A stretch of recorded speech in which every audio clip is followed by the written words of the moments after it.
Պարոն Հովհաննիսյան, մենք գիտենք, որ Էդգար Ղազարյանը, Հանա Ալեքմալյանը իմպիչմենտի գործընթաց էին նախաձեռնել, նամակներ էին փոխանցում։ Այսօր ականատես եղանք նաև Հայաստան դաշինքի հայտարարությունը, որտեղ նշում էին, որ իրենց համար կասկածելի է այս գործընթացը, փողոցային ուժերը, այսպես ասած, չեն կարող նման գործընթաց սկսել։ Դրան արձագանքեցին նաև այդ երկու անձինք, Ղազարյանն ու Մալյանը, ասացին, որ ծաղր է առաջացնում նման հայտարարությունը Հայաստան դաշինքի, ըստ էության, այսինքն այս երկու ուժերը փողոցային պայքարն ու խորհրդարանական ընդդիմությունը արդեն միմյանց միջև են սկսել պայքար, ինչ ենք հասկանում մենք այս գործընթացներից։ Ես առանձնահատուկ տենց գնահատական չէ ուզի տա այն գործընթացին, որը որ ձեր կողմից հիշատակված մարդիկ փորձում են մեկնարկել, որովհետև դա ունի շատ պարզ պատասխան։ Հայաստանի Հանրապետության ազգային ժողովի իշխող մեծամասնություն ներկայացնող քաղաքացիական պայմանագիր խմբակցության բոլոր պատգամավորներն անխտիր ուրեմն կառավարության եւ վարչապետի քաղաքական հենարանն են եւ Հայաստանի Հանրապետության ինքնիշխանության եւ անկախության առաջին պաշտպաններն են եւ հետեւաբար որևէ ուրեմն բևեռներից ուղղորդված նման նախաձեռնությունները չեն կարող որևէ հաջողություն ունենալ, որովհետև մենք խոսում ենք պատգամավորների կողմից իրականացվող գործընթացի մասին, ընդդիմությունն այդքան պատգամավոր չունի, ինչպես տեսնում ենք, ինչպես դուք իրավացիորեն ձեր հարցում նշում եք, հələ մի բան էլ ընդդիմությունը ըստ էության միասնական չի, ինչ որ բան են փորձում միմյանց հետ կիսել, այդ ապօրինի գույքը չի հաստատ, որտեղ ապօրինի գույքը ուրեմն բռնագանձման process-ի մեջ է, ել չգիտեմ ինչա մնացել, որ իրանք իրար մեջ ուզում են կիսեն, երևի իրենց ուրեմն քաղաքական հովանավորների աչքում համար մեկը երևալու մրցավազքն է արդեն առաջիկա խորհրդարանական ընտրություններին, որ իրենց վրա խաղադրույք կատարեն, որպես այսպես ասած ոչ եվրոպական գիծ պահող քաղաքական միավոր, իմ ընկալումը սա է, այս պահից ընդդիմությունը ըստ էության ընդդիմության համար պայքարի մեջ է, այսպես ասած, ով է ավելի լավ ընդդիմություն, լավ ասելով իրենց տրամաբանությամբ, դրա հակառակ տրամաբանությունը պետք է հասկանանք, ով ավելի շատ կարա պայքարի Հայաստանի Հանրապետության անկախության եւ ինքնիշխանության դեմ, ըստ էության սրա մասին է այդ երկու ուժերի մրցապայքարը։ Իսկ այդ նախաձեռնությունը ես կգնահատեմ որպես մտքի մակարդակում արդեն իսկ տապալված նախաձեռնություն, ել չեմ խոսում դրա իրականացման որևէ փուլի մասին։ Դուք ձեր խոսքում նշեցիք, որ իրենք պայքարում են հենց կոնկրետ այլ ուժի կողմից հովանավորություն ստանալու համար, այսինքն հիմա Հայաստան դաշինքի հայտարարությունով մենք կարող ենք ենթադրել, որ Ռոբերտ Քոչարյանը մտավախություն ունի, որ իրեն այսպես հեռացնում են դաշտից։ Նախ Ռոբերտ Քոչարյանը թողել է մտավախություն ունենա, թե իր մասին ինչ են մտածում Հայաստանի Հանրապետության քաղաքացիները, Լեռնային Ղարաբաղի ժողովուրդը, շատ կոնկրետ բաներ են մտածում, հատկապես այն հայտարարություններից հետո, երբ որ ինքը ասում է, որ ուրեմն հայերն են եւ Հայաստանն է ըստ էության հրահրել եւ սկսել պատերազմը Ադրբեջանի դեմ։ Սրա մասին ինքը պետք է մտածի ու նոր հələ առաջ շարժվի, բայց ելի եմ ասում, այսպես ասած, խնդիրը ընդդիմության այս պահին այն է, որ առաջիկա քաղաքական գործընթացներում ավելի կոնկրետ 2026 թվականի խորհրդարանական ընտրություններին ընդառաջ եւ դրա ընթացքում իրենց վրա խաղադրույք դնեն համապատասխան տեղից, համապատասխան ձևով։ Հիմա թե ինչ արդյունքի կհասնեն այս պայքարի ընթացքում, այդ ճիշտն ասած մեզ այդքան էլ պետքա չհետաքրքրի որպես այդպեսին, որովհետև այո, ցավոք սրտի մենք գիտենք, որ կա մարդկանց խումբ, քիչ են շատ են, դա պետքա ցույց տա բացառապես 2026 թվականի խորհրդարանական ընտրությունների արդյունքները, որոնք չեն տեսնում Հայաստանի Հանրապետության այսպես ասած ապագան, որպես ինքնիշխան եւ անկախ պետություն, այլ տեսնում են միութենական պետության կազմում։ Այդ մարդիկ դրա մասին հրապարակային հայտարարում են եւ Հայաստան դաշինքը, պատիվ ունեմ դաշինքը, ձեր կողմից այդ տարբեր այդ մարդիկ, որոնք խառը վազվզում են փողոցներում ինչ-որ թղթերով, այդ մարդիկ են իրենց ծանոթներով, շրջանակով, որոնց մենք տեսնում ենք, լսում ենք, որոնց միջոցով փորձում են անընդհատ ինչ-որ նաև փողոցային պայքար գեներացնել, ինչ-որ անհնազանդության կոչեր են անում եւ այլն, բայց դա չի ստացվում, որովհետեւ հնարավոր չի, ուրեմն Հայաստանի Հանրապետության ժողովրդին հնարավոր չի համախմբել Հայաստանի Հանրապետության դեմ։ Սա է անում ընդդիմությունը, եւ այս ընդդիմությունը իմ ընկալմամբ առհասարակ այնքան է տարվել առաջադրանքներով իրենց հովանավորների, որ արդեն էս էլ չի հասկանում։ Այսինքն ընդհանուր առմամբ եւ թե նայում ենք հիմա ինչ է կատարվում, հա թեկուզ նոր-նորքի թաղապետարանում տեղի ունեցած այդ սաբոտաժը, հիմա այս պայքարը ընդդիմության, այս բոլոր քայլերը արվում են ընտրություններին ընդառաջ, հա, այսպես ներքին պայքար է ընդդիմության մեջ, թե որ ուժերը պետք է լինեն 26 թվականի խորհրդարանական ընտրություններում։ Դե այդ ակնհայտ է ինձ համար, որովհետեւ ես տեսնում եմ, որ ուրեմն Սերժ Սարգսյանի թիմը ինչ որ մեղադրանքներ է հնչեցնում Ռոբերտ Քոչարյանի թիմի ուղղությամբ եւ հակառակը, այսպես ասած, մենք էլ տենց կողքից նստած նայում ենք, ուզում ենք հասկանանք ինչ է կատարվում, բայց ասածս է կատարվում, էլի եմ կրկնում, որ իրենց վրա խաղադրույք դնեն եւ չի կարող, այսպես ասած, խորհրդարանական ընտրություններն առաջիկա նշանակություն չունենալ այսօր արդեն տեղի ունեցող իրադարձություններում, որովհետեւ մոտ ենք շատ, այսպես ասած, եւ բնականաբար քաղաքական ուժերը պետքա որոշակի դիրքավորումներ ունենան։ Ես ասում եմ եւ վստահ եմ, որ այդ դիրքավորումը կոնկրետ մեր կողմից քննարկվող ուժերի մասին եթե խոսենք, լինելու է միութենական պետության կողմը, թե հիմա ինչ կերպ իրենք դա կձևակերպեն, ինչ բառամթերքով դրա մասին խոսեն, դա այլ հարց է, բայց իրենց գործողությունները այսքան տարիների այսօրվա իրենց գործողությունները դրա մասին են, ինչ վերաբերվում առանձին դրվագների, որոնք տեղի են ունենում, ես նաև չեմ ուզի, որ մենք այսպես ասած ընկնենք վակուումի մեջ եւ դավադրությունների տեսությունների դաշտ եւ այսպես ասենք ինչքան վատ բան կա կապենք մի կողմի հետ եւ ինչքան լավ բան կա կապենք մի կողմի հետ, այդպես էլ ճիշտ չի, մենք այսպես ասած այդպես կկորցնենք մեր հոտառությունը եւ իրականությունը գնահատելու մեր հատկությունները։ Առանձին դրվագներին չեմ անդրադառնա, բայց գլոբալ եթե նայում ենք, այո, այդ քաղաքական ուժերի թիվ 1 խնդիրը միմյանց միջև մի հատ տեսնեն իրենց ում վրա իրենցից ավելի շատ խաղադրույք կդնեն, մյուսն էլ բնականաբար այո, որևէ կերպ ուրեմն հասնեն իրենց իջեցված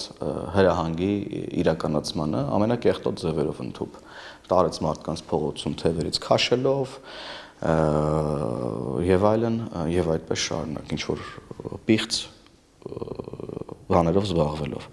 Էսա իրողությունը մեր քաղաքացիներն էլ ես գիտեմ նաև որ օրինակ ես հիմա այսքանը որ ասում եմ, մեր քաղաքացիներն ասում են հետեւելը, հա գիտենք, հետո մի բան արեք եւ այլն եւ այդպես շարունակ։ Պարոն Հովհաննիսյան, դուք ձեր խոսքում էլ անդրադարձաք ժողովրդի մտահոգություններին, որ ձեզ մեղադրում են, իշխանությանը մեղադրում են, թե ինչու են այդ ուժերը դեռևս ազատության մեջ, հա, այսպես ասած, դա այդ ժողովրդի նման հարցը հատկապես սրվեց Ռոբերտ Քոչարյանի վերջին հայտարարություններից, նաև Նորքում տեղի ունեցած, Նորքի թաղապետարանում տեղի ունեցած իրավիճակից, ասում են ինչու պետք է այդ անձինք լինեն ազատության մեջ, որ հիմա էլ այդպիսի գործողությունների կամ հայտարարությունների անեն, հա, այսինքն հանգիստ հայտարարեն, որ 44-օրյա պատերազմի մեջ մեղավորը հայկական կողմն էր հրահրել ու դեռ մնալ ազատության մեջ։ Դուք այս քննադատություններին ո՞նց եք անդրադառնում։ Նախ եթե գլոբալ տեսանկյունից անդրադառնանք, այո, բազմաթիվ հարցեր կան, որոնց պատասխաններն էլ բայց կան նաև, այսինքն իրավական պետություն կառուցելու տրամաբանությունից եթե առաջ շարժվենք, մի շարք մարդիկ, որոնք այս պահին այս կամ այն կերպ գտնվում են ազատության մեջ, դրանց ազատության մեջ գտնվելու ուրեմն հիմնավորումները իրավական առումով գոյություն ունեն եւ չի կարող լինել մի իրավիճակ, երբ որ կա իրավական հիմք, որ մարդը չպետք է լինի ազատության մեջ եւ ինքը ազատության մեջ է կամ հակառակը, ինչը ավելի կարեւոր է, որ չկա իրավական հիմք մարդուն ազատությունից զրկելու եւ ինքը անազատության մեջ է։ Սա ավելի կարեւոր է մեր պետության համար, որ առանց պատճառ ազատազրկված մարդիկ չլինեն մեր երկրում, քան լինեն մի քանի հոգի, ովքեր պետք է ազատազրկվեն, բայց դեռ փողոցում են։ Սա ավելի կարևոր է։ Եվ մենք այս դրամա իմ ասածը կարող է մարդկանց դուր չի գալի, իմ ասում են Քոչարյանը նստած չի։ Քոչարյանը նստած չի այսօր որովհետև իրավական գործընթացներ են տեղի ունենում եւ երբ որ կլինեն իրավական հիմքեր, որոնք որ կլինեն այն մասին, որ պետք է որևէ մարդու անկախ նրա անմազգանունից զրկել իր ազատությունից, ապա դա պետք է տեղի ունենա, օրենքը պետք է աշխատի եւ մենք չենք գնալու նույն ճանապարհով, որով որ գնացել է նույն Ռոբերտ Քոչարյանն եւ Սերժ Սարգսյանը, այսինքն ինչ մենք չենք դառնալու Ռոբերտ Քոչարյան կամ Սերժ Սարգսյան կամ ինչ ավելի վատ է, Սերժ Քոչարյան չենք դառնալու, չի լինելու նման բան։ Եթե նման բան լինի, հենա ուրեմն մենք ենք Հայաստանը տանում միութենական պետություն։ Եթե մենք հիմա առանց որևէ իրավական հիմքերի մեր ժողովրդի ճնշման ներքո թեկուս, բայց ես չեմ կարծում, որ կա այդ ճնշումը, այո կան շատ սուր արտահայտվող մեր քաղաքացիներ, ինչ որ կոնկրետ ճշմարտություններ ասող մեր քաղաքացիներ, բայց դրանք ճշմարտություններ են, որոնք կարող ենք որոնց մասին խոսել, բայց այդ ճշմարտությունները, երբ որ դնում ես իրավական հարթության վրա, սկսում ես փաստերի, հանգամանքների, փաստաթղթերի հետ առնչվել, այդ ճշմարտությունները մի քիչ սենց են լինում կամ դժվարանում է այդ ճշմարտությունների հետևից ավելի արագ եւ արդյունավետ գնալ։ Դրա համար ելի եմ ասում, մենք չենք գնալու, ասենց ասած, գլուխներ կտրելու ճանապարհով մարդկանց ձերբակալելու, եթե գնալու լինեինք, չէինք թողնի 18 թվականի հեղափոխության հաջորդ իսկ օրվանից ինչ ասես մեզի չասեն։ Խի Քոչարյանն առաջին անգամ է ասում, որ ուրեմն Հայաստանն է հրահարել, առաջին անգամ չի ասում։ Այլ հարց, որ ես իմ սուբյեկտիվ ընկալումներում կարծում եմ, որ նման հայտարարություն անող քաղաքացիների նկատմամբ պետք է որևէ իրավական process ձեռնարկվի եւ ես վստահ չեմ, որ նման իրավական process որևէ մարմնում այս պահին չի նախաձեռնվում, չեն ուսումնասիրվում այդ հայտարարությունները, որովհետև դա սուտ մատնություն է Հայաստանի Հանրապետության վերաբերյալ։ Տեսեք, Հայաստան դաշինքը իր հայտարարության մեջ նաև նշել էր, որ փողոցային պայքար սկսած ուժերի իրական նպատակների մեջ այսպես հարց է առաջանում, հա թե իրանք ինչ նպատակներ ունեն, ասես իրենք ինչ նկատի ունեն այդ դա ասելով, հա, այսինքն հիմա ինչ նպատակներ են գեներացվում։ Նշեցիք, որ այդ խաղադրույքի հարցն է, բայց նաև հիմա Հայաստան դաշինքը, որ ասում է նպատակներ, ինչ նկատի ունի։ Ես անկեղծ չեմ կարող Հայաստան դաշինքի հավաքական իմաստով մտքի ընթացքը կռահեմ, կյանքը ցույց է տվել, որ տրամաբանական չի այդ մտքի ընթացքը եւ մենք տրամաբանական մարդիկ ենք կարծում եմ, տրամաբանող եւ չեմ մտնի դաշտ, բայց ելի եմ ասում այդ հայտարարությունը տենց շատ մանրամասն չընթերցելով անգամ ինձ համար ակնհայտ էր, որ այն առնվազն այդ impeachment-ի գործընթացի մասին չէր։ Այն նրա մասին էր, որ այն մասին էր, որ ուրեմն մենք այսպես ասած ձեզ այդ համագործակցությունը վստահելի եւ կայուն այսպես ասած չենք համարում, ձեզ չենք վստահում, դուք հենց մի բան էլ մեր վրա եք փորձում ինչ որ պատասխանատու։ Այսինքն, գիտեք ինչ կա, անդիմությունը իշխանության մի մասն է։ Հայաստանի Հանրապետության իշխանությունը խորհրդարանում գտնվող 100%-անոց իր կազմի 30%-ը անդիմությունն է։ Ժողովուրդը իր իշխանությունը տվել է անդիմությանը, ասել է գնա դու այս անդիմադիր գործիքով իրացրու քո իմ իշխանությունը ազգային ժողովում։ Հիմա եւ հետ ինչը ենթադրում է պատասխանատվություն։ Հիմա այս մարդիկ այդ հայտարարությամբ նաեւ եւ դրան նախորդող եւ ես վստահ կարող եմ ասել եւ դրան հաջորդող բոլոր իրենց գործողություններում ամեն բան անում են, որ չմտնեն այդ պատասխանատվության տակ։ Կանոնակարգի քննարկումներում, որը որ Հայաստանի անվտանգության հետ կապված իրանք չկան, Հռոմի ստատուտը, որը ցեղասպանության, ուրեմն ցեղասպանություն հանցագործություններին վերաբերող կարևորագույն միջազգային գործիքակազմն է, իրանք այդտեղ չկան, բայց սաղորը խոսում են սահմաններից եւ ցեղասպանությունից։ Երբ որ եվրոդիտորդներն են քննարկում, որոնք անվտանգությունը պետք է ապահովեն, հողի վերացույցը տալի, որ ապահովում են, իրանք այդտեղ չկան։ Իրանք չկան ցանկացած այն հարցում խաղաղության պայմանագիրը, իրանք այդտեղ չկան, իրանք հենց դեմ են դրան, ոչ թե չկան, այլ դեմ են ամեն ինչ որ ես ասում եմ։ Այսինքն այն ամեն ինչ որ վերաբերում է որոշման կայացմանը, պատասխանատվություն ստանձնելուն եւ այլն, իրանք այդտեղ չկան։ Հիմա էլ միկրոմակարդակում իրար մեջ անգամ իրանք չկան։ Իրանք ընդհանրապես գոյություն չունեն Հայաստանի Հանրապետությունում քաղաքական դաշտում որպես քաղաքական միավոր, եւ սրա ամենավառ ապացույցն այն է, որ նրանք որևէ ընտրական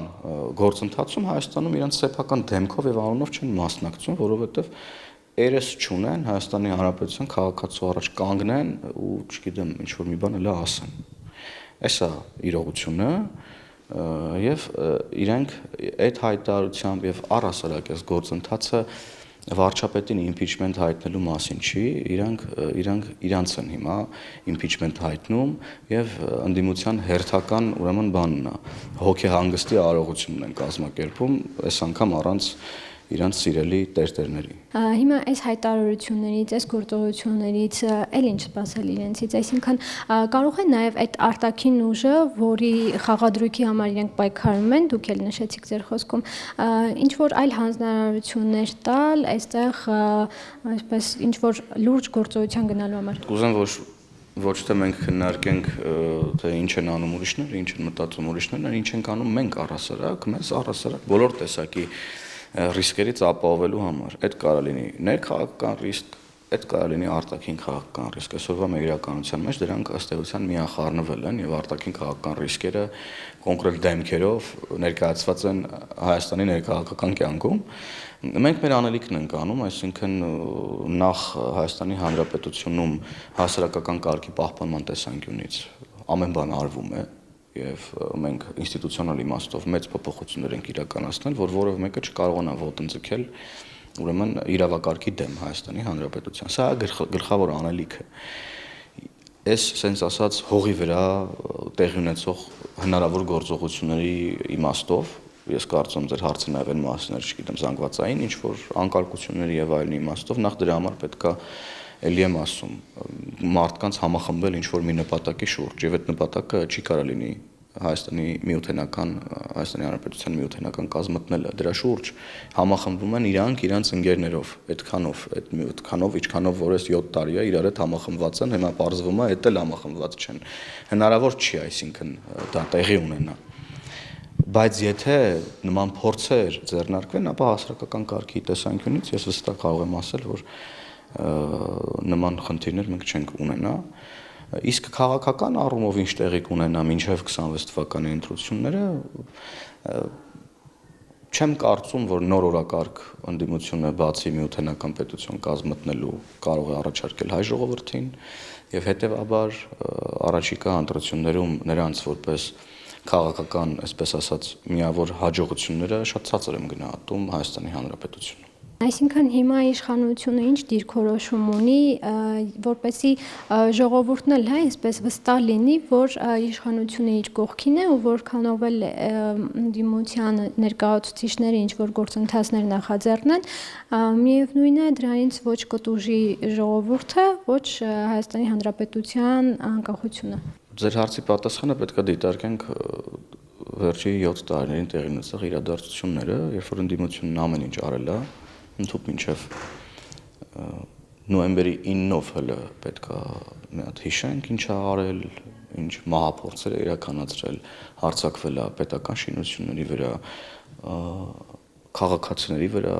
իրենց հետ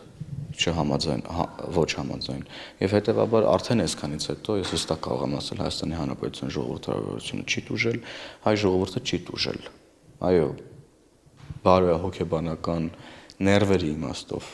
բնականաբար բարդ է այդ ամենը տեսնել, լսել, հանդուրժել,